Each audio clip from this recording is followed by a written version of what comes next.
It was never a script, but we talked about it so much that it kind of took on a life of its own. Welcome to Stats In. If you're just joining us, please subscribe and don't forget to turn on notifications bell for more videos. Director Zack Snyder is just 1 week away from releasing his new film Rebel Moon Part 2, The Scavenger, on Netflix. However, fans are still thinking about what his DC universe could have been like if given the right opportunity. Now, Snyder has revealed more details about what his initial plans for Gal Gadot's Wonder Woman could include in what is known as Wonder Woman 1854.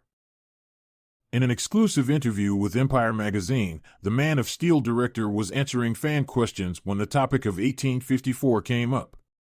Specifically, what it would have looked like if he had made it to the island of Themyscira.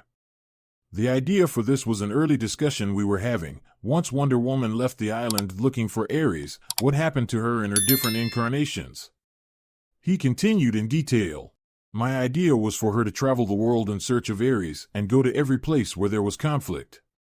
On those battlefields, she found these lovers, warriors, and they would grow old because she was immortal. They would be her lovers for 10 years, or they might die in battle, which would probably be sad. For a lot of guys, because they would see her start being nice to the next young soldier and say, "Oh, I'm being replaced."